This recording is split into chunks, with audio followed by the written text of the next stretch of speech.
Saya tidak tega diam. Dokter itu sepertinya membohongi, Mbak. Dok, saya percaya dokter. Kenapa saya dibohongi, Dok?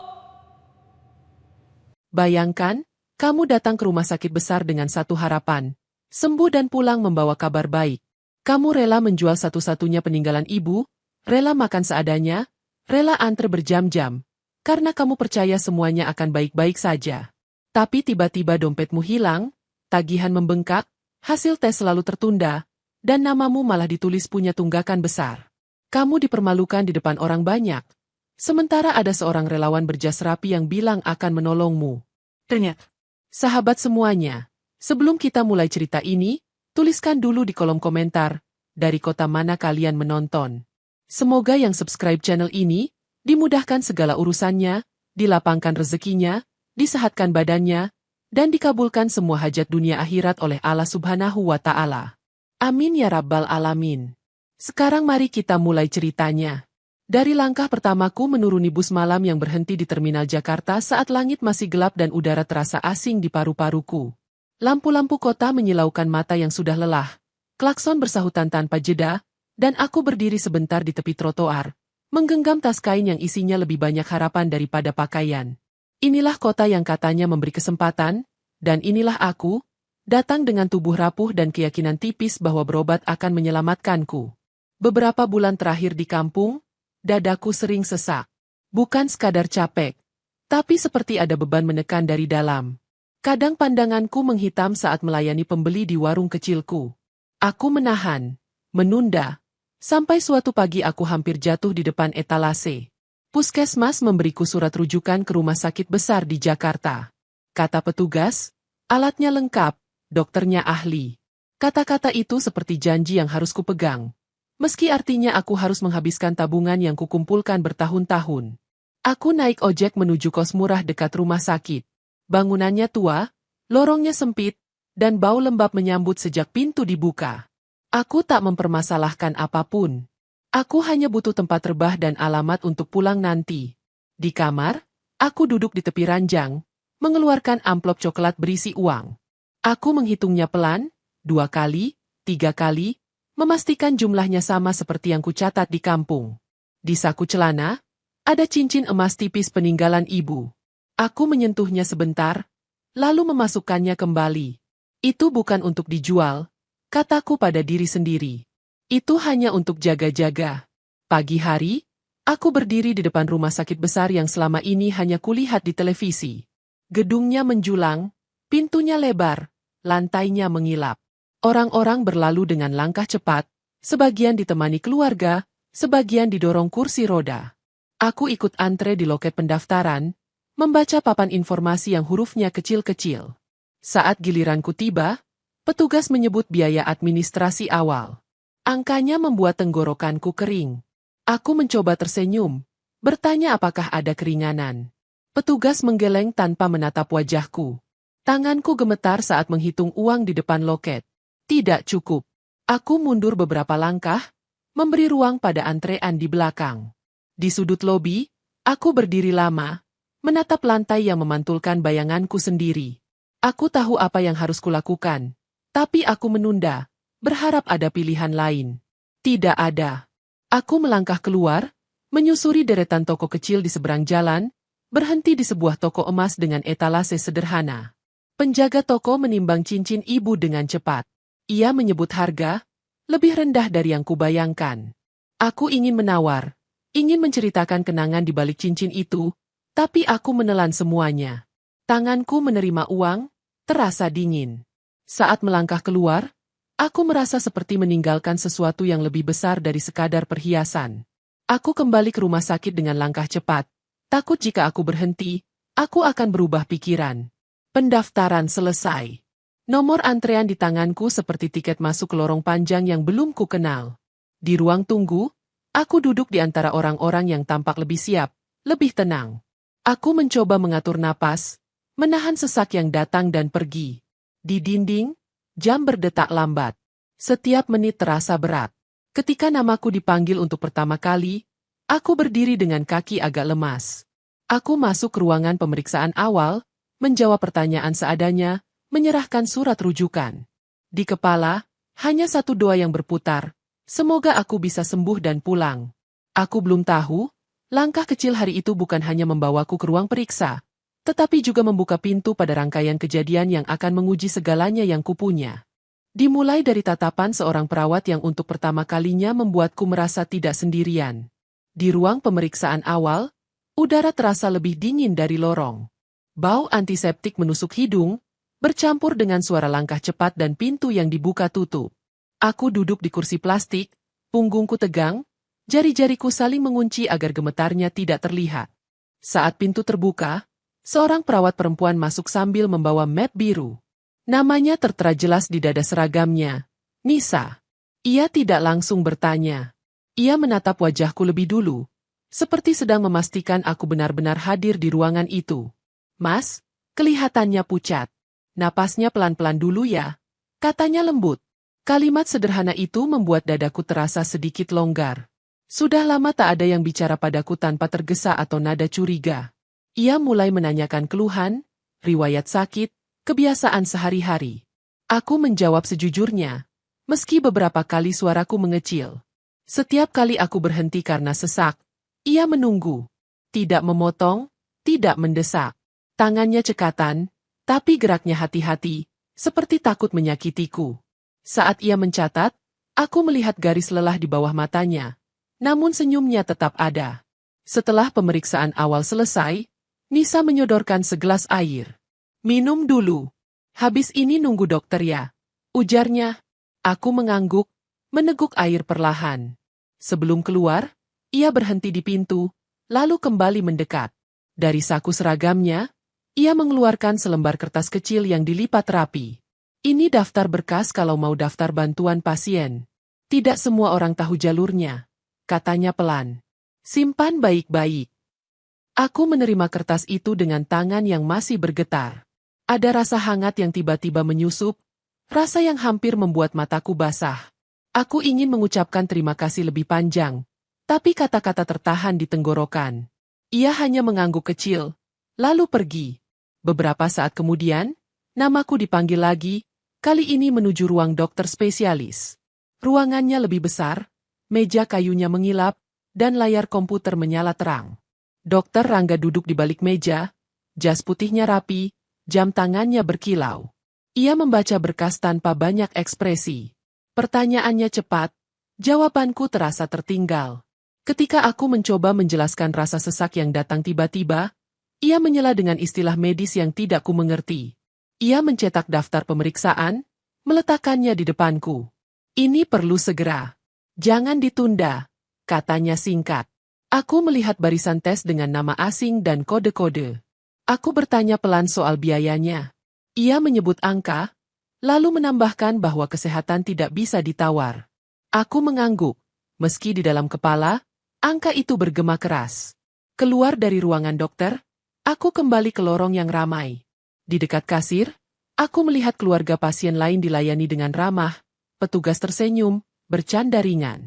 Saat giliranku, nada suara petugas berubah datar. Total biaya membuat telingaku berdenging. Aku membayar sebagian, sisanya diminta segera. Aku berdiri terpaku, mencoba mengatur napas agar tidak pingsan di tempat.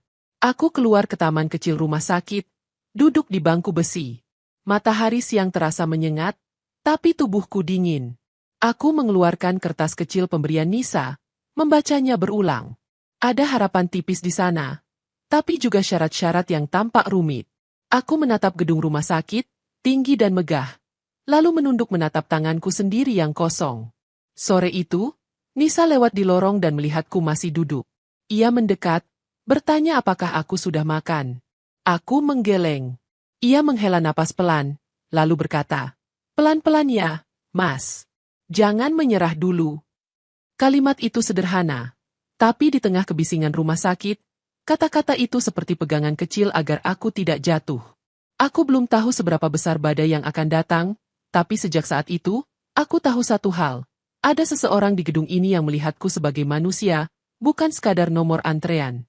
Dan karena itulah aku kembali melangkah ke dalam lorong panjang rumah sakit dengan sisa keberanian yang kupunya.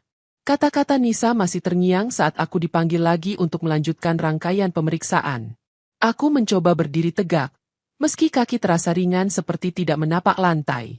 Di ruang tunggu laboratorium, kursi-kursi logam berderet rapi. Wajah-wajah lelah menunduk, sebagian memeluk map hasil tes, sebagian menatap kosong ke dinding. Aku duduk di pojok, memegang kertas rujukan dari Dokter Rangga. Nama-nama pemeriksaan tercetak tebal, seperti daftar panjang yang tak kunjung selesai. Aku mencoba membaca satu persatu, tapi istilahnya terasa asing, jauh dari kehidupanku di kampung. Panggilan pertama terdengar. Darah diambil, tabung-tabung kecil berjajar di meja. Aku memalingkan wajah, fokus pada napas agar tidak pusing. Setelah itu, aku diarahkan ke ruangan lain, lalu ruangan lain lagi. Setiap pintu yang terbuka terasa seperti menambah satu beban baru di dadaku. Waktu berjalan lambat, perutku perih karena belum makan, tapi aku menahan, takut melewatkan panggilan. Menjelang siang, aku kembali ke ruang Dokter Rangga dengan beberapa hasil awal di tangan. Ia melihat sekilas, alisnya sedikit berkerut. Masih perlu tes lanjutan, katanya sambil mengetik cepat di komputer. Aku memberanikan diri bertanya. Suaraku nyaris tak terdengar. Apakah semua ini benar-benar perlu? Ia berhenti mengetik, menatapku sebentar. Tatapannya datar, dingin. Kalau mau aman, ikuti prosedur, ujarnya. Kalau ditunda, risikonya tanggung sendiri. Kata aman itu menancap kuat. Aku teringat malam-malam di kampung saat napasku tersendat. Saat dunia berputar dan aku harus berpegangan pada etalase warung. Aku mengangguk lagi. Meski di dalam hati ada suara kecil yang mulai bertanya-tanya. Aku keluar dengan tambahan daftar tes, lebih panjang dari sebelumnya. Di kasir, total biaya baru disebutkan. Angkanya membuat lututku lemas. Aku menghitung uang yang tersisa, jariku berkeringat. Tidak cukup, bahkan setelah menjumlahkan semuanya. Aku menelan ludah, mencoba menjelaskan kondisiku. Petugas hanya menunjuk papan pengumuman tentang kebijakan pembayaran. Tidak ada ruang untuk cerita di sana. Aku melangkah mundur, menabrak bahu seseorang tanpa sengaja. Aku minta maaf, tapi suaraku pecah. Aku keluar ke lorong, dada terasa sesak bukan hanya karena sakit, tapi karena ketakutan.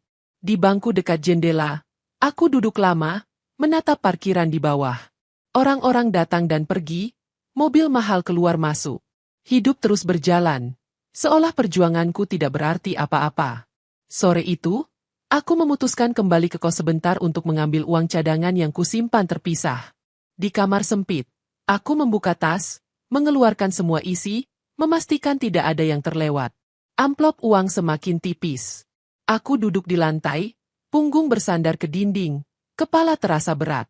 Untuk pertama kalinya sejak tiba di Jakarta, air mata jatuh tanpa bisa kutahan. Aku menutup mulut agar isakanku tidak terdengar keluar kamar. Keesokan harinya, aku kembali lagi ke rumah sakit, menyerahkan sisa pembayaran untuk tes lanjutan. Proses berulang seperti lingkaran tanpa ujung. Ambil nomor, menunggu, dipanggil, lalu menunggu lagi. Tubuhku semakin lemah, tapi daftar pemeriksaan seolah tidak peduli. Setiap kali aku berharap ini yang terakhir, selalu ada tambahan baru. Di sela-sela itu, aku beberapa kali melihat Nisa melintas. Tatapan kami bertemu sebentar, ia tersenyum kecil, memberi anggukan yang entah bagaimana memberiku kekuatan. Namun ia juga tampak sibuk, berpindah dari satu pasien ke pasien lain. Aku tidak ingin merepotkannya lebih jauh. Malam menjelang, aku duduk sendirian di lorong yang mulai sepi. Di tanganku, kertas-kertas hasil tes menumpuk, seperti bukti bahwa aku sudah sejauh ini. Tapi di dalam dada, rasa ganjil itu semakin kuat. Aku merasa sedang berjalan di jalan yang mahal dan gelap, dipandu oleh kata-kata yang tidak sepenuhnya kupahami. Aku datang untuk berobat, untuk sembuh. Namun pelan-pelan aku mulai merasa ada sesuatu yang sedang menarikku lebih dalam, ke arah yang belum bisa kulihat ujungnya. Dan perasaan itu menjadi nyata pada pagi ketika aku menyadari dompetku tidak lagi ada di saku celana. Hari itu aku kembali ke rumah sakit lebih pagi dari biasanya. Aku ingin menjadi yang pertama di antrean agar proses cepat selesai. Di halte, aku mengecek dompet untuk memastikan kartu identitas dan uang masih aman. Aku ingat jelas sensasinya di ujung jari. Aku naik bus, turun, lalu berjalan cepat menuju pintu masuk rumah sakit. Di lorong utama, saat aku hendak mengambil nomor antrean, tanganku meraba saku yang kosong. Aku meraba sekali lagi, lebih keras, seolah dompet itu bisa muncul jika aku cukup panik. Tidak ada. Napasku langsung pendek. Aku membuka tas, membongkar isinya di bangku tunggu, menarik keluar map hasil tes, botol minum, baju ganti. Orang-orang melirik, sebagian berpura-pura tidak melihat. Dompet itu tetap tidak ada. Aku berdiri terpaku beberapa detik sebelum berjalan ke pos keamanan. Kata-kataku keluar terputus-putus saat menjelaskan. Petugas mengisi formulir laporan kehilangan dengan wajah datar, menanyakan ciri-ciri dompet seolah itu rutinitas harian. Coba diingat terakhir kali pegang di mana, katanya. Aku menggeleng, kepalaku terasa penuh. Ia menyuruhku menunggu, lalu kembali ke pekerjaannya. Tidak ada janji, tidak ada penghiburan. Aku duduk di kursi lorong, jantungku berdebar keras. Di dompet itu ada sisa uang, kartu identitas, dan kartu ATM. Aku membayangkan semua itu berpindah tangan, dan rasa dingin menjalar dari tengkuk ke punggung. Aku mencoba menelepon nomor sendiri dari ponsel, berharap ada orang baik yang menjawab. Tidak ada nada sambung. Di tengah kebingungan itu, Nisa muncul dari balik pintu bangsal. Ia melihat wajahku yang pucat dan langkahku yang tidak terarah. "Mas, kenapa?" tanyanya. Aku menceritakan semuanya dengan suara yang hampir hilang. Ia mengangguk pelan, lalu mengajakku ke ruang kecil dekat pos perawat. Ia membantuku membuat surat kehilangan, menyarankan segera memblokir kartu ATM. Cara bicaranya tenang, seolah ia meminjamkan ketenangannya padaku. Namun setelah itu, kenyataan kembali menampar. Jadwal tes lanjutan menungguku, dan tanpa dompet, aku tidak bisa membayar sisa administrasi hari itu. Petugas kasir menolak memproses apapun sebelum pembayaran dilunasi. Aku mencoba menjelaskan situasiku, menunjukkan surat kehilangan yang baru dibuat. Jawabannya tetap sama. Aturan adalah aturan. Aku keluar dari rumah sakit dengan langkah gontai. Matahari siang terasa kejam, memantul di aspal dan membuat kepala pening. Aku duduk di trotoar, menatap lalu lintas yang tak peduli.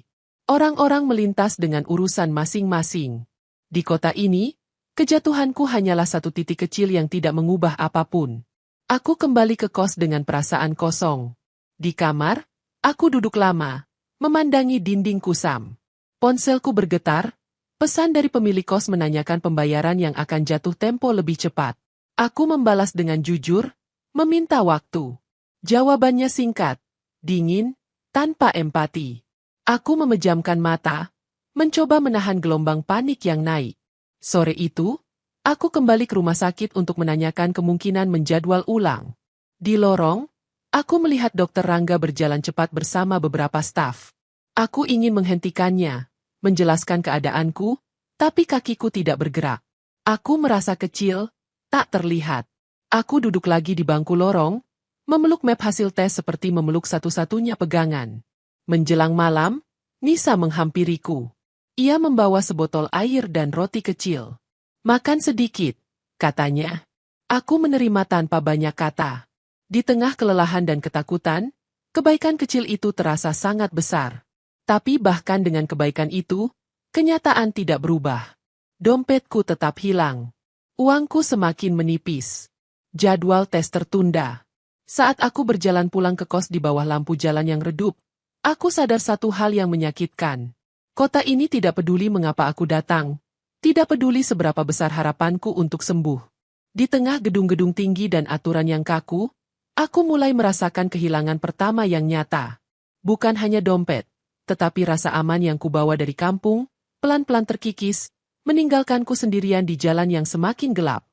Malam itu aku baru saja merebahkan badan di ranjang kos yang sempit. Lampu kamar sengaja kupadamkan agar pikiranku sedikit tenang. Suara kipas berdecit pelan, menemani napasku yang belum juga teratur. Dadaku masih terasa sesak, bukan karena sakit, melainkan karena ketakutan yang terus berputar di kepala. Aku menggenggam ponsel, ragu apakah harus mengabari siapapun tentang keadaanku. Aku tidak ingin membuat orang di kampung ikut cemas. Ponsel itu tiba-tiba bergetar. Nama tetangga warungku muncul di layar. Jantungku langsung berdetak lebih cepat. Ada perasaan tidak enak yang naik perlahan, seperti firasat yang tak bisa dijelaskan. Aku mengangkat panggilan dengan suara tertahan. Kata-kata pertama yang kudengar membuat tubuhku kaku. Warung kecilku, tempat aku menggantungkan hidup, digusur siang tadi. Katanya aku dianggap menunggak sewa tanah. Meski selama ini aku selalu membayar tepat waktu. Tidak ada pemberitahuan panjang, tidak ada kesempatan membela diri. Barang-barang dikeluarkan tergesa, sebagian entah kemana. Papan nama warungku sudah diturunkan. Aku tidak langsung menjawab. Pandanganku kosong menatap dinding kamar. Suara di seberang telepon terus bicara, menjelaskan ini dan itu, tapi semuanya terdengar jauh, seperti dari dasar sumur. Tanganku bergetar hebat.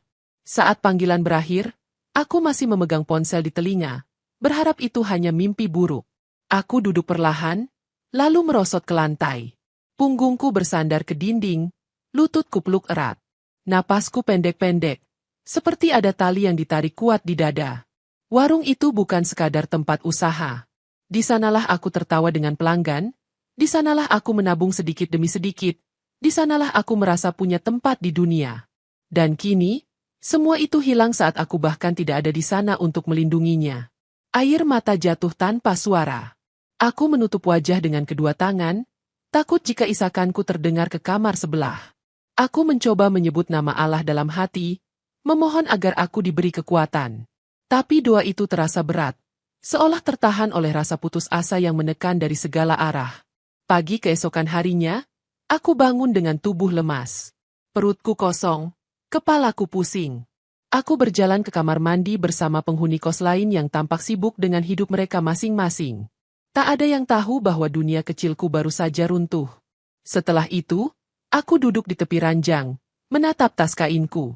Isinya semakin sedikit, seolah mencerminkan hidupku saat ini. Aku kembali ke rumah sakit dengan langkah berat. Di sepanjang jalan, pikiranku dipenuhi bayangan kampung, warung yang kini kosong, dan wajah ibu yang seakan menatapku penuh tanya.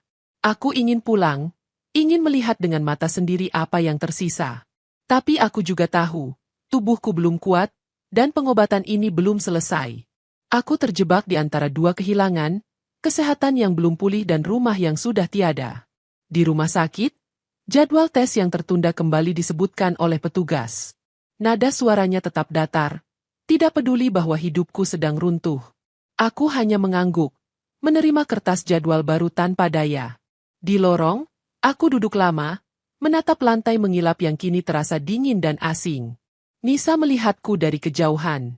Ia menghampiri, wajahnya langsung berubah saat melihat mataku yang sembab. Ia tidak langsung bertanya.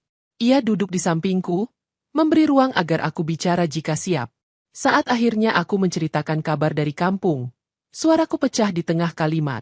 Ia menunduk sebentar, lalu berkata pelan bahwa aku tidak sendirian. Meski ia tahu kata-kata itu tidak mengembalikan apapun. Hari itu aku berjalan pulang ke kos dengan langkah semakin berat. Aku sadar, aku datang ke kota ini dengan satu tujuan sederhana, berobat dan sembuh. Namun kini, bahkan jika aku sembuh nanti, aku tidak lagi punya tempat yang sama untuk kembali. Kehilangan demi kehilangan mulai menumpuk, dan aku belum tahu, badai ini ternyata masih jauh dari selesai.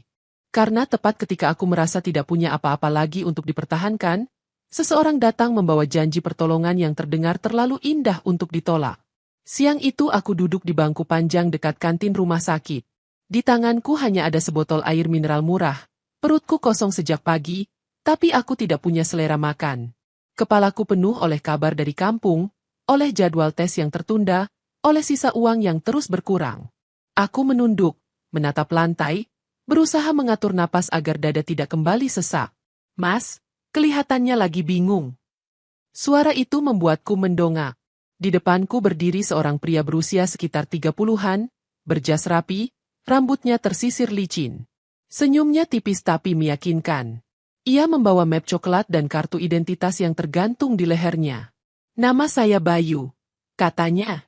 Saya relawan yayasan yang bantu pasien-pasien dari daerah. Aku menatapnya ragu. Di tempat seperti ini, setiap orang datang dengan kepentingannya sendiri. Namun sebelum aku sempat menolak, ia sudah duduk di sebelahku, menjaga jarak yang sopan. Ia bertanya asal daerahku, keluhanku, Dan sejak kapan aku berobat? Anehnya, caranya bertanya membuatku bicara tanpa merasa diinterogasi. Kata-katanya teratur, seolah ia sudah sering mendengar cerita seperti ceritaku. Ada program bantuan biaya, lanjutnya. Biasanya orang kampung tidak tahu jalurnya. Sayang kalau Mas berhenti di tengah jalan. Kalimat itu menampar tepat di titik terlemahku. Aku memang sedang diambang berhenti. Bayu membuka mapnya, memperlihatkan beberapa lembar formulir dan salinan surat keputusan yayasan. Logo di kertas itu tampak resmi, membuatku sedikit tenang. Aku menelan ludah. Harapan yang tadi nyaris mati, bergerak lagi. Aku bertanya apa saja syaratnya. Ia menjawab dengan lancar, menyebut fotokopi identitas, kartu keluarga, surat keterangan tidak mampu, dan data ponsel untuk pendaftaran daring. Biar saya bantu urus, katanya. Mas fokus saja sembuh. Aku ragu sejenak, teringat pesan Nisa untuk berhati-hati. Tapi di saat yang sama, bayangan pulang ke kampung tanpa warung dan tanpa sembuh membuatku gemetar. Aku mengangguk pelan. Kami berjalan ke mesin fotokopi kecil di pojok lorong. Aku menyerahkan kartu identitas dan kartu keluarga yang kusimpan di tas.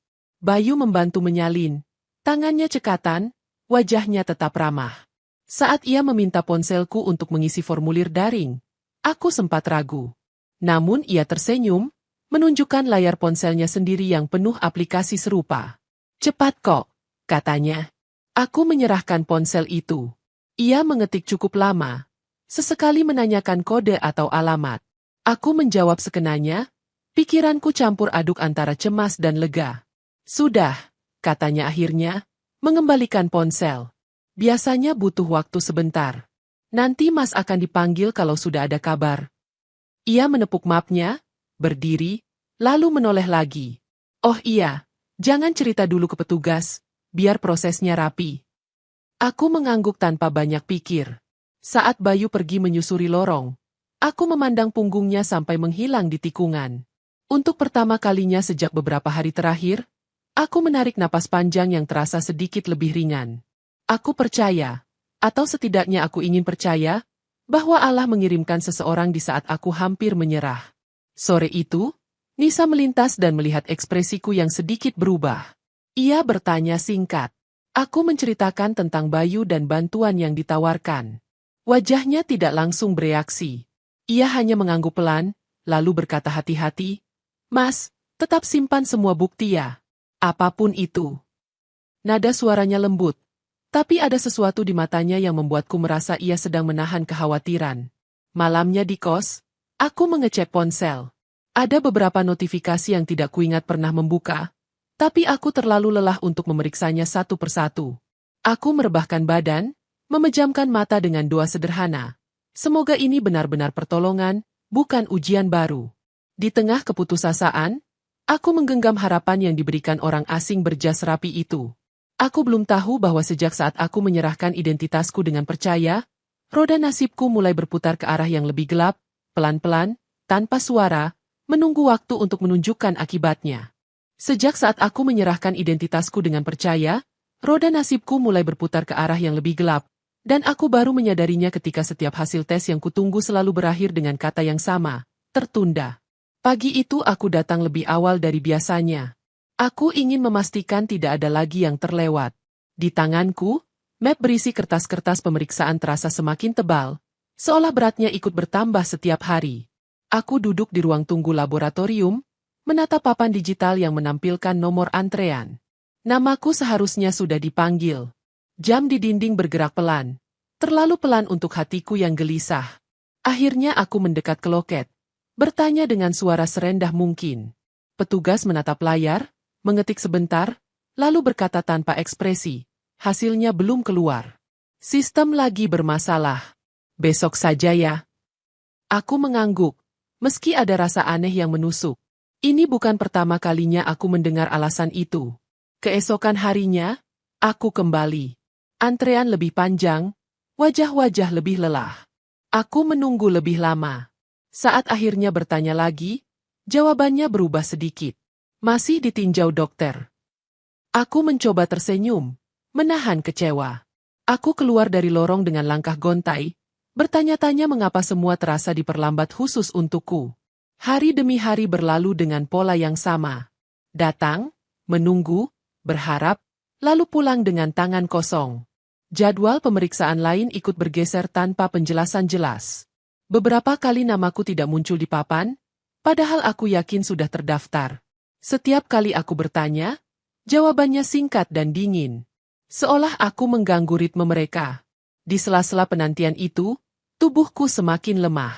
Aku sering pusing saat berdiri terlalu lama. Nafasku pendek-pendek ketika menaiki tangga kecil. Aku mengurangi makan agar uang cukup untuk transport. Di bangku lorong, aku sering memejamkan mata, berusaha mengabaikan suara perut yang protes. Suatu siang, Nisa menghampiriku saat aku duduk sendirian. Ia membawa map pasien lain, tapi langkahnya terhenti ketika melihatku. "Mas, hasil tesnya belum keluar juga?" tanyanya pelan. Aku menggeleng. Ia menarik napas, lalu duduk sebentar. "Aneh," gumamnya, lebih pada dirinya sendiri. Biasanya tidak selama ini. Ia tidak berkata banyak, tapi sebelum pergi, ia menatapku lebih lama dari biasanya. "Mas, saya bilang jujur ya," katanya pelan. "Kalau ada yang minta data lagi, atau minta pegang ponsel, jangan kasih." Jantungku berdegup lebih kencang. Aku teringat Bayu, cara ia memegang ponselku cukup lama, dan permintaannya agar aku tidak cerita ke petugas. Aku mengangguk, tenggorokanku kering. Sore itu, sebuah pesan masuk ke ponselku dari nomor tak dikenal. Isinya singkat, menyebut namaku dan meminta aku bersabar karena proses bantuan sedang berjalan. Tidak ada tanda tangan, tidak ada penjelasan. Aku ingin membalas, tapi ragu. Aku hanya menatap layar, merasa diawasi oleh sesuatu yang tak terlihat. Keesokan harinya, keanehan lain terjadi. Aku dipanggil ke administrasi dan diberitahu bahwa jadwalku dipindahkan ke ruang rawat observasi. Aku kaget. Aku belum menerima hasil tes utama, dan aku tidak merasa kondisiku memburuk. Ketika aku bertanya, petugas hanya berkata itu sudah tercatat di sistem. Aku diminta mengikuti. Aku berdiri di lorong dengan perasaan campur aduk. Ada rasa takut, ada juga harapan bodoh bahwa ini mungkin pertanda perawatan akan dipercepat. Namun di balik semua itu, ada kecurigaan yang mulai tumbuh, pelan tapi pasti. Mengapa semua terjadi tanpa penjelasan yang utuh? Mengapa aku seperti digeser dari satu titik ke titik lain tanpa pernah diberi kepastian? Malamnya di kos, aku membuka map dan menyusun ulang semua kertas. Aku menulis tanggal dan kejadian di buku kecil, mencoba mengingat detail yang mungkin penting. Tanganku gemetar, bukan hanya karena lelah, tapi karena perasaan bahwa aku sedang berada di dalam sesuatu yang tidak ku mengerti aturannya. Aku datang ke kota ini untuk berobat, untuk mencari kesembuhan. Namun kini, di antara hasil tes yang selalu tertunda dan jadwal yang berubah-ubah, aku mulai merasa seperti pion kecil yang digerakkan oleh tangan tak terlihat. Dan semakin aku menunggu, semakin aku sadar, penantian ini bukan kebetulan, melainkan awal dari sesuatu yang sedang disiapkan tanpa sepengetahuanku. Dan aku menyadarinya sepenuhnya saat seorang petugas memanggil namaku dengan nada resmi, dan berkata aku harus segera pindah ke ruang rawat observasi. Aku berdiri terpaku di lorong. Kata observasi terdengar netral, bahkan menenangkan, tapi cara petugas itu berbicara membuat jantungku berdebar tidak wajar. Aku bertanya pelan apakah ada hasil tes baru yang mengharuskanku dirawat. Ia menggeleng singkat. "Sudah tercatat di sistem," jawabnya, lalu berjalan mendahului, seolah tidak ada ruang untuk diskusi. Aku mengikuti dengan langkah ragu. Setiap langkah terasa berat, seperti sedang berjalan menuju sesuatu yang tidak kupahami. Kami melewati lorong-lorong yang belum pernah kulalui, hingga berhenti di depan pintu dengan tulisan kelas perawatan yang jelas bukan kelas murah. Aku menelan ludah. Ruangan itu terlihat bersih, tenang, dengan tirai tebal dan tempat tidur yang empuk. Terlalu mewah untuk seseorang yang bahkan kesulitan membayar tes. Petugas menyuruhku berganti pakaian rawat. Aku menuruti, meski kepalaku penuh tanda tanya. Setelah aku duduk di tepi ranjang, seorang staf administrasi datang membawa berkas. Ia menyebut angka biaya harian dengan nada datar, seolah menyebut jam makan siang. Angka itu membuat telingaku berdenging. Aku spontan berkata pasti ada kesalahan. Aku tidak pernah meminta ruang seperti ini. Staf itu menatap layar tabletnya. "Atas nama Mas, Sudah disetujui, katanya. Aku bertanya oleh siapa. Ia mengangkat bahu. Dari sistem. Kata itu kembali muncul. Dingin dan tak bisa digugat. Sistem. Seolah sebuah entitas tanpa wajah yang bisa memutuskan hidup seseorang. Aku merasa kecil, duduk di ranjang yang terasa semakin besar dan asing. Aku mencoba menelepon Nisa, tapi ia sedang bertugas di bangsa lain. Aku mengirim pesan singkat, jari-jariku gemetar. Beberapa jam berlalu tanpa penjelasan. Tidak ada dokter datang, tidak ada tindakan khusus selain pemeriksaan rutin. Aku hanya berbaring, menatap langit-langit putih, mendengar detak jam dinding yang pelan tapi menusuk. Setiap menit terasa seperti biaya yang terus bertambah. Menghitung mundur sisa hidupku, bukan dalam waktu, tapi dalam uang. Menjelang sore, seorang perawat lain masuk, memasang infus tanpa banyak bicara. Aku bertanya lagi, apakah kondisiku memburuk? Ia menjawab singkat bahwa itu hanya prosedur. Aku ingin percaya, tapi di dalam dada, kecemasan berputar semakin kencang. Aku teringat Bayu dan janjinya tentang bantuan. Aku membuka ponsel, mencari pesan darinya. Tidak ada yang baru. Saat malam turun, Nisa akhirnya datang. Wajahnya berubah ketika melihat aku di ruangan itu. Ia menutup tirai, mendekat, dan berbisik. "Mas, kenapa di sini?" Aku menggeleng lemah, mengatakan aku juga tidak tahu. Ia duduk di kursi kecil, membuka berkas di ujung ranjang, membaca cepat. Alisnya berkerut. "Ini tidak masuk akal," katanya pelan. "Belum ada hasil utama, tapi Mas dipindah ke sini." Ia menatapku serius. "Mas, dengar ya. Jangan tanda tangan apapun malam ini. Kalau ada yang minta persetujuan, bilang tunggu besok." Aku mengangguk. Rasa takut bercampur lega karena ada seseorang yang berpihak padaku. Namun setelah Nisa pergi, kesunyian kembali menyergap. Lampu redup, suara mesin pelan, dan pikiran yang tak mau diam. Aku membayangkan tagihan yang terus berjalan, pemilik kos yang menunggu pembayaran, kampung yang sudah tidak punya warung untukku pulang. Tengah malam, aku terbangun oleh mimpi buruk. Dadaku sesak, napasku tercekat. Aku menekan bel pemanggil perawat. Datang seseorang yang asing, memeriksa sebentar, lalu pergi. Tidak ada penjelasan, hanya catatan di clipboard. Pagi berikutnya, aku diberi lembar tagihan sementara. Angkanya membuat pandanganku menghitam sesaat. Aku memegang kertas itu dengan tangan gemetar, merasa seperti sedang melihat hukuman, bukan biaya perawatan. Aku sadar, aku sedang didorong ke tempat yang semakin mahal, semakin sulit untuk keluar. Aku datang ke rumah sakit ini untuk sembuh. Tapi di ruang mahal yang tidak pernah kuminta, aku mulai merasa bukan sedang dirawat, melainkan dikurung dalam sistem yang perlahan menguras apapun yang tersisa dariku, sambil menunggu aku menyerah tanpa pernah benar-benar tahu mengapa. Dan perasaan itu berubah menjadi ketakutan nyata ketika aku menyadari satu persatu bukti pembayaranku menghilang tanpa jejak. Pagi itu seorang petugas administrasi datang membawa map tebal. Ia menyebut namaku dengan nada resmi, lalu membuka lembar demi lembar berkas. "Mas, ini ada selisih pembayaran," katanya. Aku menegakkan badan, jantungku berdegup cepat. Aku meminta waktu untuk mengambil kwitansi yang kusimpan rapi di map kainku. Tanganku gemetar saat membuka tas. Aku mengeluarkan map, menata kertas di atas ranjang. 1, 2, 3 lembar. Aku berhenti. Beberapa kwitansi yang kuingat jelas pernah ada, kini tidak kutemukan. Aku membalik halaman, meraba sela-sela plastik, bahkan mengguncang map itu seperti berharap kertasnya jatuh. Tidak ada. Tidak lengkap, kata petugas itu singkat. Ia menatapku, lalu menatap layar tabletnya. Di sistem tercatat Mas belum melunasi beberapa item. Aku menggeleng kuat. Aku yakin sudah membayar. Aku ingat jelas menyerahkan uang, menerima kertas kecil berstempel, menyimpannya. Aku menjelaskan dengan suara bergetar. Petugas itu tidak berdebat. Ia hanya menulis catatan, lalu berkata, "Nanti kami klarifikasi." Setelah ia pergi, aku duduk terpaku. Keringat dingin mengalir di pelipis. Aku mencoba mengingat setiap detail. Kapan aku membayar, siapa petugasnya, di loket mana. Ingatan itu seperti kabut. Aku tahu aku tidak berbohong. Tapi bagaimana membuktikannya jika kertasnya hilang? Siang hari, aku dipanggil lagi ke meja administrasi. Kali ini 2 orang duduk di sana. Nada bicara mereka lebih tegas. Mereka menyebut istilah tunggakan, ketidaksesuaian data, dan kewajiban pasien. Aku merasa seperti terdakwa. Aku mencoba menjelaskan kehilangan dompet, keterlambatan, bantuan yang dijanjikan. Salah satu dari mereka mengangkat alis. Bantuan apa? Tanyanya.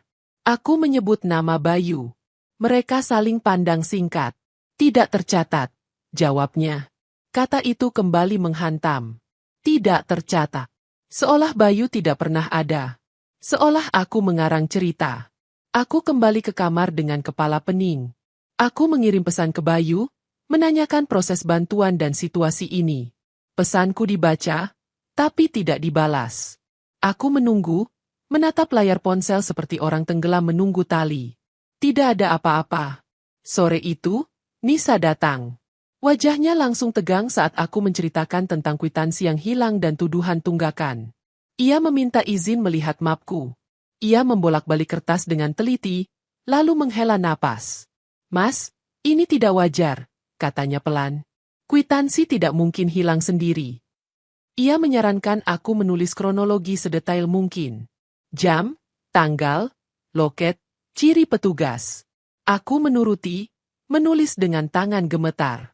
Di tengah menulis, aku menyadari betapa rapuh posisiku. Semua bergantung pada ingatan dan kata-kataku, sementara sistem berdiri kokoh dengan layar dan data yang tidak memihak. Malam itu, seorang petugas datang membawa formulir. Ia meminta tanda tanganku untuk persetujuan administrasi lanjutan. Aku teringat pesan Nisa. Aku menolak halus, meminta waktu. Wajah petugas itu berubah dingin. Kalau tidak ditandatangani, proses bisa terhambat, katanya. Aku mengangguk, memilih diam. Setelah ia pergi, aku terduduk lemas. Tak lama kemudian, aku menerima panggilan dari nomor tak dikenal. Suaranya rendah, cepat. Ia menyebut namaku, lalu berkata agar aku tidak ribut soal administrasi karena bantuan sedang diurus. Aku bertanya siapa dia. Sambungan terputus. Jantungku berdebar keras. Aku merasa diawasi, digiring. Keesokan paginya, aku dipanggil lagi. Kali ini kata-kata yang digunakan lebih keras. Mas berpotensi melanggar, kata seseorang. Aku gemetar. Aku tidak pernah merasa setakut ini. Bukan karena sakit, tapi karena reputasiku, kejujuranku, dipertanyakan di tempat yang seharusnya menyembuhkan. Aku menatap jendela kamar rawat, melihat orang-orang di bawah berjalan bebas. Di dalam, aku terjebak dalam tuduhan yang tumbuh dari kertas-kertas yang hilang. Aku datang untuk sembuh, tetapi kini aku harus berjuang membuktikan bahwa aku bukan penipu. Dan di tengah kebingungan itu, satu hal menjadi jelas. Kehilangan ini bukan kebetulan, melainkan bagian dari jerat yang semakin mengencang, menunggu saat aku kehabisan napas. Dan aku benar-benar merasakannya saat niatku untuk pulang justru dihentikan dengan satu kalimat yang membuat kakiku lemas. Aku belum boleh keluar karena tercatat punya tunggakan besar. Pagi itu aku memberanikan diri meminta izin pulang sementara. Aku merasa tidak ada lagi yang bisa kulakukan di ruang rawat mahal itu selain menunggu tagihan bertambah. Tubuhku memang lemah, tapi pikiranku jauh lebih lelah. Seorang petugas administrasi datang bersama perawat, membawa map dan tablet. Aku duduk tegak, mencoba terlihat tenang. Mas belum bisa pulang, katanya datar. Di sistem, Mas masih punya kewajiban yang belum diselesaikan. Aku menelan ludah. Aku menjelaskan pelan-pelan bahwa ada kesalahan, bahwa kwitansi hilang, bahwa aku sedang menunggu bantuan. Petugas itu menggeleng, jarinya mengetuk layar. Ini data resmi. Mas tercatat menunggak dan ada dugaan ketidaksesuaian dokumen. Kata dugaan itu membuat ruangan terasa sempit. Aku bertanya maksudnya apa. Ia menjawab dengan bahasa yang kaku, menyebut kemungkinan pemalsuan atau penyalahgunaan jalur bantuan. Dadaku berdegup keras. Aku merasa dituduh melakukan sesuatu yang bahkan tidak ku mengerti. Aku menoleh ke perawat, berharap ada simpati. Wajahnya netral. Mas harap kooperatif, lanjut petugas itu. Kalau ingin keluar, tunggakan harus diselesaikan dulu. Aku berdiri, hampir kehilangan keseimbangan. Saya tidak punya uang, kataku lirih. Saya datang ke sini untuk berobat, bukan untuk berbuat curang. Suaraku bergetar, dan aku sadar beberapa orang di lorong menoleh. Rasa malu membakar wajahku. Petugas itu menutup map. Kami hanya menjalankan prosedur, katanya, lalu pergi begitu saja. Perawat menyusul tanpa menatapku. Aku berdiri di tengah kamar, tangan mengepal, napas tersengal. Untuk pertama kalinya, aku merasa benar-benar terperangkap. Aku duduk di tepi ranjang, mencoba menghubungi Nisa. Tidak lama kemudian, ia datang dengan langkah cepat. Wajahnya langsung berubah saat melihat kondisiku. Aku menceritakan semuanya. Dari larangan pulang hingga kata-kata yang menyudutkanku. Saat aku menyebut dugaan pemalsuan, Nisa menghela napas panjang. "Mas, dengarkan saya," katanya pelan tapi tegas. "Jangan bicara sendiri dengan administrasi dulu. Jangan tanda tangan apapun. Saya akan hubungi bagian pengaduan dan seseorang yang saya percaya." Ia berdiri di sisiku seperti perisai. Kehadirannya menenangkan, tapi ketakutan di dalam dadaku tidak serta-merta hilang. Aku takut setiap kata yang kuucapkan bisa dipelintir. Aku takut namaku tercemar lebih jauh. Siang itu aku dipanggil ke sebuah ruangan kecil. 2 orang duduk di seberang meja, map terbuka. Pertanyaan demi pertanyaan dilontarkan, cepat dan berlapis. Dari mana aku tahu tentang bantuan? Siapa yang mengurus? Mengapa dataku tidak sesuai? Aku menjawab sejujurnya, menyebut Bayu, menceritakan bagaimana aku menyerahkan dokumen dan ponsel. Salah satu dari mereka mencatat cepat, yang lain menatapku lama, seolah mencari celah. "Mas sadar ini bisa berujung laporan?" katanya. Aku menunduk, tangan dingin. Aku ingin berteriak bahwa aku korban, bukan pelaku. Tapi suaraku tertahan. Aku hanya berkata aku siap bekerja sama. Keluar dari ruangan itu, kakiku gemetar. Di lorong, aku melihat bayanganku di kaca. Wajahku pucat, mata cekung. Aku hampir tidak mengenali diri sendiri. Aku datang ke kota ini sebagai orang jujur yang ingin sembuh. Kini aku berjalan dengan cap yang belum jelas, di bawah tatapan curiga. Sore menjelang, Nisa kembali membawa kabar. Ia bilang ia sedang mengumpulkan catatan dan meminta waktu. "Mas, jangan takut," katanya. "Kita cari kebenarannya." Aku mengangguk, meski air mata sudah menggenang. Malam itu aku tidak bisa tidur. Setiap bunyi langkah di lorong membuatku terkejut. Aku memikirkan kampung, warung yang hilang, ibu, dan Allah yang selalu kusebut dalam doa. Aku memeluk lutut, menyadari satu hal yang paling menyakitkan. Aku bukan hanya kehilangan uang dan rasa aman, aku hampir kehilangan kebebasan untuk pulang. Aku datang untuk berobat, tapi kini aku ditahan oleh catatan yang tidak ku mengerti. Dan di tengah kegelapan itu, aku tahu badai belum mencapai puncaknya. Ada sesuatu yang lebih besar menunggu, dan aku sedang berdiri tepat di jalurnya. Terbukti ketika pagi itu ponselku bergetar bertubi-tubi membawa kabar yang membuat darahku seakan berhenti mengalir. Pesan pertama datang dari nomor tak dikenal, berisi tagihan pinjaman dengan namaku tercetak jelas. Aku mengernyit, mengira itu salah kirim. Pesan kedua menyusul, lebih tegas, menyebut jatuh tempo dan ancaman denda. Tanganku mulai gemetar. Aku tidak pernah mengajukan pinjaman apapun. Aku membaca ulang namaku, alamatku, bahkan nomor identitasku tercantum di sana. Belum sempat aku berpikir jernih, notifikasi lain muncul. Ada surel konfirmasi akun yang tidak pernah kubuat. Lalu pesan singkat tentang pengajuan layanan yang asing. Kepalaku pening. Aku duduk di tepi ranjang, napasku terengah, mencoba menyusun kepingan yang berantakan. Baik. Nama itu muncul begitu saja. Seperti bayangan gelap yang kini menampakkan wajahnya. Aku segera memanggil perawat yang lewat, meminta bantuan menghubungi bagian administrasi. Beberapa menit kemudian, seorang staf datang membawa map. Wajahnya serius.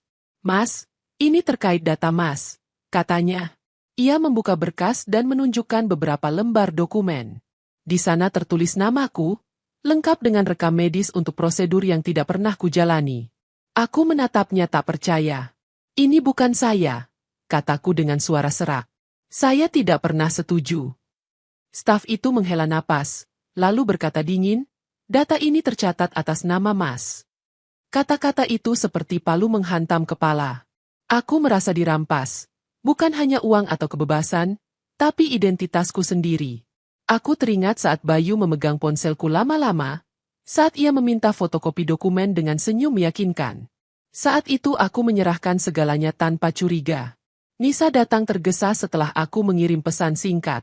Begitu melihat ekspresiku, ia tahu ada sesuatu yang sangat salah. Aku menunjukkan pesan-pesan di ponsel, dokumen yang diperlihatkan staf. Ia menutup mulut sebentar, menahan emosi. "Mas, ini serius," katanya pelan. "Identitas Mas dipakai." Kami duduk di ruangan kecil. Nisa memintaku mengingat kembali setiap detail hari aku bertemu Bayu. Jam berapa? Di mana? Siapa saja yang melihat? Aku menceritakan semuanya. Suaraku pecah di tengah kalimat. Rasa bersalah menyelip, menyadari kebodohanku mempercayai orang asing. Tapi Nisa menggeleng. "Ini bukan salah Mas. Ini modus." Sementara itu, pesan-pesan terus berdatangan. Ada telepon masuk yang tidak berani kuangkat. Aku merasa dikejar dari segala arah. Di rumah sakit, aku ditahan karena tunggakan. Di luar, namaku digunakan untuk utang dan layanan yang tak ku mengerti. Dunia terasa mengecil, menekan dari semua sisi.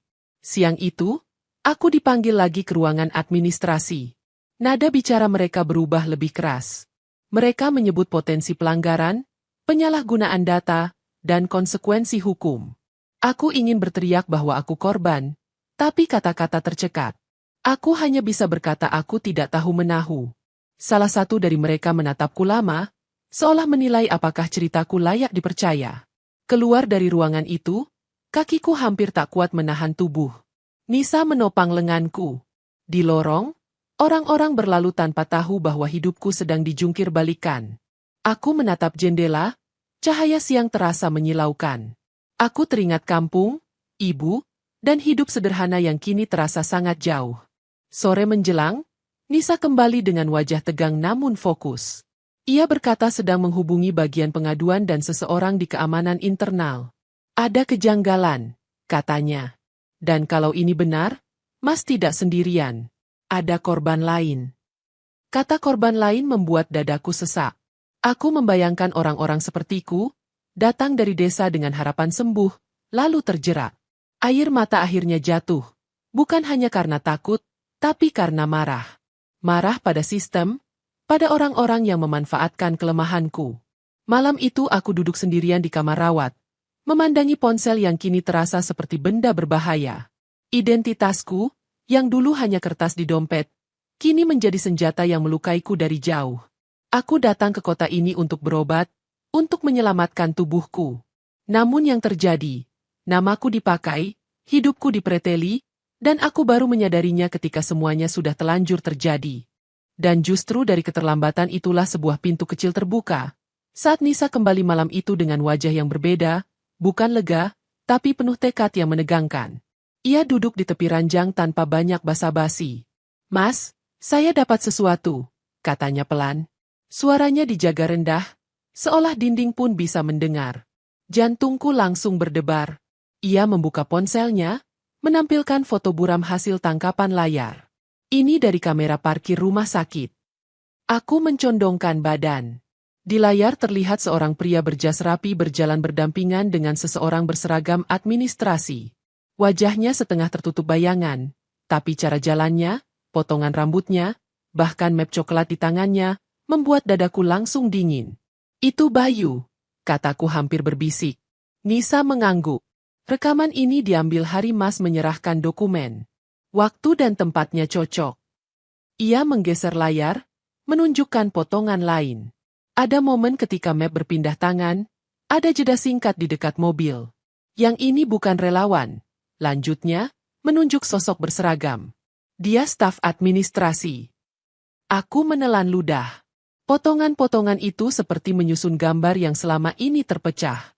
Penundaan hasil tes, pemindahan ruang, kwitansi yang hilang, tuduhan tunggakan, semuanya tiba-tiba punya benang penghubung. Aku memejamkan mata sejenak. Napasku bergetar. Rasanya seperti berdiri di tepi jurang, melihat dasar yang selama ini tersembunyi. Ini belum cukup, kata Nisa jujur. Tapi ini awal. Ia menjelaskan bahwa ia menghubungi petugas keamanan internal yang ia percaya. Ada kejanggalan lain, catatan transaksi yang tertahan, perubahan status di sistem tanpa permintaan tertulis, dan pola pasien dari daerah yang mengalami hal serupa. Kata serupa itu membuat tengkuku dingin. Tak lama kemudian, aku dipanggil ke ruangan kecil di dekat keamanan. Seorang pria paruh baya duduk di seberang meja. Wajahnya serius.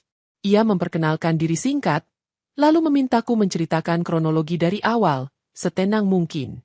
Aku berbicara pelan, berhati-hati memilih kata, takut satu kesalahan bisa berbalik menyerangku. Saat aku menyebut Bayu dan penyerahan ponsel, pria itu mencatat cepat. Apakah Mas pernah menandatangani persetujuan digital? Tanyanya. Aku menggeleng. Saya tidak ingat, jawabku jujur. Ponsel saya dipegang dia. Pria itu mengangguk, seolah jawaban itu menguatkan dugaannya. Ia memperlihatkan satu lembar cetakan log sistem. Ada akses dari perangkat yang bukan milikku, di jam yang sama dengan pertemuan kami. Tanganku bergetar melihatnya. Ini bisa menjelaskan pengajuan yang Mas tidak kenal, katanya. Aku merasa dada sedikit lapang, meski ketakutan belum pergi. Setidaknya, aku tidak berhalusinasi. Namun kegembiraan itu cepat ditekan oleh kenyataan berikutnya. Mas perlu siap, katanya pelan. Kalau kasus ini dibuka, tekanannya besar. Ada kemungkinan Mas akan diminta memberi keterangan berkali-kali. Dan selama itu, status administrasi Mas belum tentu langsung bersih. Aku mengangguk. Meski kata siap terasa berat, aku sudah kehilangan banyak hal. Apalagi yang tersisa untuk diambil. Nisa menatapku, seolah membaca pikiranku. Mas tidak sendirian, katanya. Saya akan dampingi sebisanya. Malam itu, setelah kembali ke kamar, aku duduk lama menatap jendela. Lampu-lampu parkiran berkelip di kejauhan. Di sanalah, di antara garis putih dan aspal, hidupku sempat dipertukarkan seperti barang. Aku merasakan marah yang berbeda dari sebelumnya. Bukan panas yang membakar, tapi dingin yang mengeras. Ponselku bergetar. Pesan dari nomor tak dikenal masuk lagi. Kali ini singkat. Tenang saja. Semua bisa diatur. Aku mematikan layar, jari-jariku dingin. Kalimat itu bukan penghiburan, melainkan ancaman halus. Aku sadar, langkah kecil yang baru saja diambil mungkin sudah tercium. Aku berbaring, menatap langit-langit, menyebut nama Allah dalam hati. Untuk pertama kalinya setelah sekian lama, ada secercah harapan yang bukan berasal dari janji manis, melainkan dari bukti. Tapi bersama harapan itu, ada bayangan risiko yang membesar. Aku tahu, mulai malam ini, aku bukan hanya pasien yang ingin sembuh. Aku adalah saksi. Dan jalan seorang saksi jarang lurus dan aman. Dan kebenaran itu menghantamku lebih keras ketika pagi berikutnya seorang dokter lain memanggil namaku dengan nada yang berbeda, tenang tapi tegas, seolah hendak membuka sesuatu yang selama ini ditutup rapat. Aku dibawa ke ruang konsultasi yang lebih kecil, jauh dari keramaian. Dokter itu memperkenalkan diri singkat, lalu menatap berkas di tangannya cukup lama sebelum akhirnya menatapku. Mas, saya akan bicara jujur, katanya. Jantungku berdegup cepat. Kejujuran di tempat ini terasa langka, bahkan menakutkan. Ia mulai menjelaskan hasil-hasil pemeriksaan yang akhirnya terkumpul. Nada suaranya datar, profesional. Lalu kalimat itu jatuh, pelan tapi menghantam. Kondisi Mas sebenarnya bisa ditangani dengan terapi dan obat yang jauh lebih sederhana. Aku terdiam. Kata-kata itu berputar di kepala, tidak langsung kupahami. Ia melanjutkan, menjelaskan alternatif perawatan yang seharusnya bisa dilakukan sejak awal. Aku merasakan mual naik dari perut ke tenggorokan. Jadi, tes-tes itu? Tanyaku dengan suara hampir tak terdengar. Dokter itu berhenti sejenak, memilih kata. Tidak semuanya wajib, jawabnya. Untuk kondisi Mas, banyak yang bisa ditunda atau bahkan tidak perlu.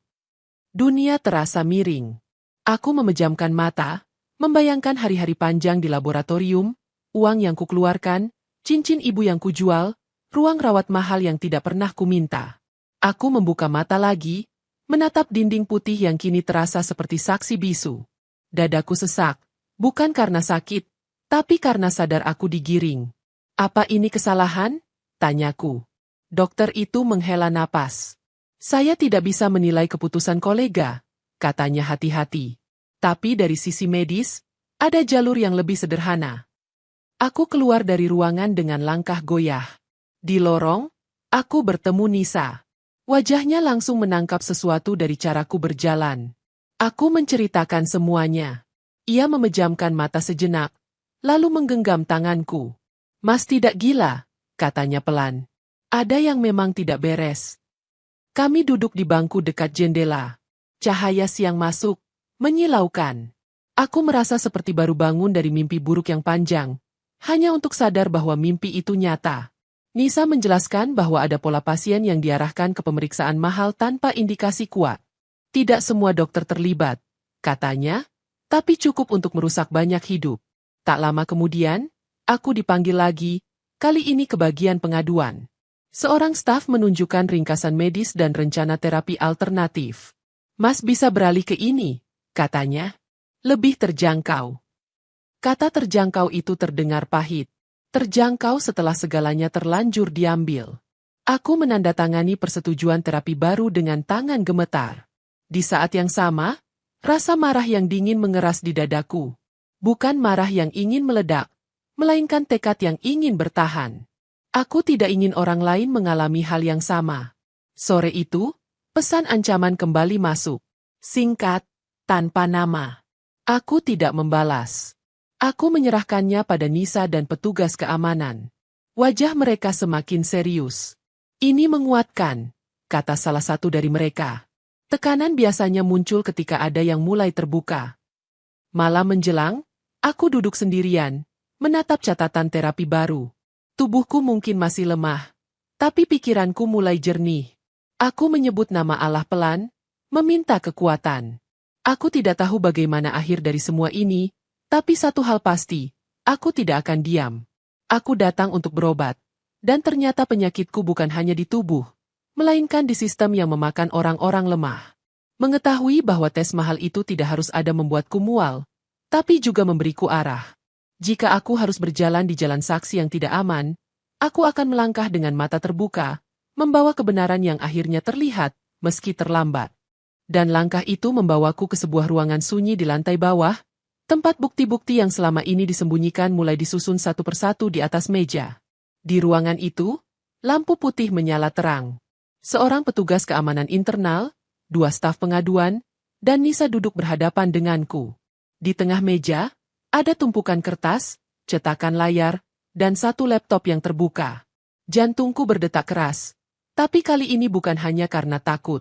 Ada rasa tegang yang bercampur harap, seperti menunggu pintu besi dibuka setelah lama terkunci. Mas, kita mulai dari transaksi, kata petugas itu. Ia menggeser laptop ke arahku. Di layar terlihat daftar pembayaran dengan waktu dan kode yang ku kenal. Beberapa di antaranya adalah pembayaran yang kuingat jelas telah kulakukan. Namun di kolom penerima, ada perbedaan kecil yang selama ini luput dari perhatianku. Kode loket yang tidak sesuai. Jam yang bergeser beberapa menit. Perbedaan kecil yang membentuk pola. Petugas itu membuka lembar lain. Ini log perubahan status, katanya. Ada penyesuaian manual setelah jam operasional, tanpa permintaan tertulis. Ia menunjuk baris tertentu. Namaku tercantum. Statusku berubah dari menunggu menjadi disetujui untuk ruang mahal, lalu muncul catatan tunggakan. Aku menelan ludah. Di kepalaku, potongan-potongan kejadian beradu, kini menemukan tempatnya. Nisa menambahkan 1 berkas lagi. Ini catatan transaksi internal yang tertahan, katanya. Tidak muncul di laporan awal. Di sana terlihat aliran yang tidak wajar, pengajuan bantuan atas namaku yang tidak pernah kutandatangani, lalu pembatalan sepihak yang menyisakan beban di akunku. Aku memejamkan mata sejenak. Rasanya seperti melihat peta kejahatan yang digambar dengan tinta tipis. Dan ini, lanjut petugas keamanan, menampilkan rekaman lain, akses sistem dari perangkat yang sama, di beberapa titik berbeda. Waktu akses itu berimpitan dengan pesan-pesan yang masuk ke ponselku, dengan jam ketika Bayu memegang ponselku. Aku merasakan dingin menjalar di punggung. Bukti itu tidak berteriak, tapi berbicara jelas. Tak lama kemudian, aku dipanggil untuk memberi keterangan resmi. Di ruangan yang lebih besar, 2 orang duduk berseberangan. Nada mereka kali ini berbeda. Lebih hati-hati. Mereka bertanya ulang, memastikan detail. Aku menjawab dengan tenang, menyebut jam, tempat, dan urutan kejadian. Tanganku masih gemetar, tapi suaraku tidak lagi patah. Salah satu dari mereka menatap berkas, lalu menatapku.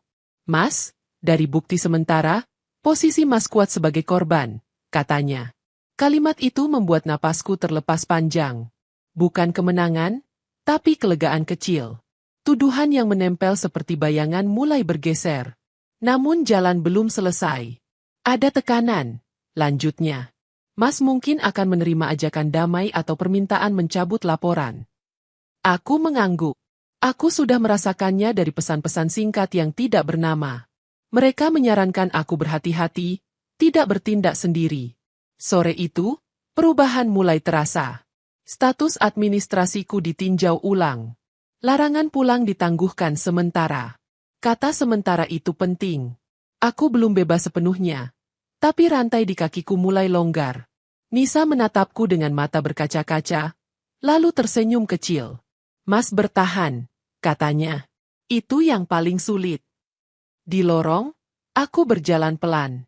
Tatapan beberapa petugas yang dulu dingin kini menghindar. Tidak ada permintaan maaf, tapi ada jarak yang baru. Aku duduk di bangku dekat jendela, menatap parkiran yang sama.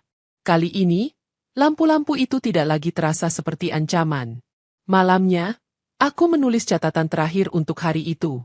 Bukan tentang biaya atau jadwal, tapi tentang diriku sendiri. Tentang bagaimana rasa takut bisa berubah menjadi keberanian kecil jika kebenaran diberi ruang. Aku menyebut nama Allah, memohon agar langkah ini dijaga. Aku tahu, membuka bukti berarti membuka risiko. Tapi membiarkan tuduhan berdiri berarti membiarkan kejahatan berulang.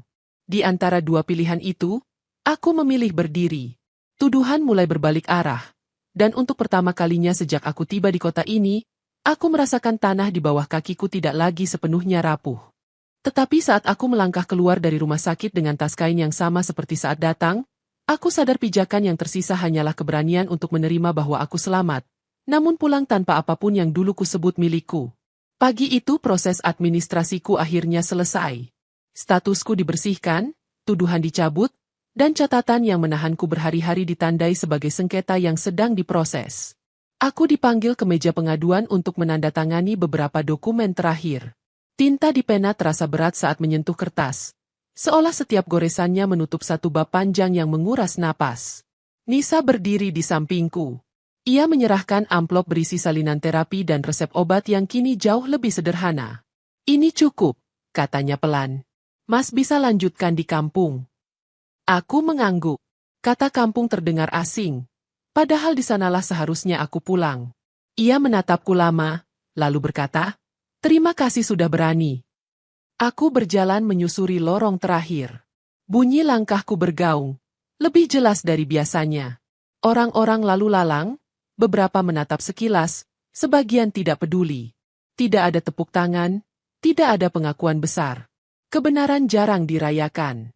Ia hanya dibiarkan berjalan pergi dengan wajah lelah.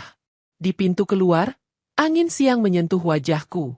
Aku berhenti sejenak, menatap gedung yang menjulang. Di sanalah cincin ibu terjual, tabunganku terkuras, identitasku disalahgunakan, dan namaku hampir hancur. Aku menarik napas panjang, mengucap nama Allah dalam hati, mencoba menaruh semua rasa pahit itu di tempat yang tidak akan lagi mengikat langkahku. Aku duduk di halte, menunggu bus. Ponselku bergetar. Pesan terakhir dari nomor tak dikenal masuk, singkat dan datar. Aku tidak membukanya. Aku mematikan ponsel, memilih menatap jalan.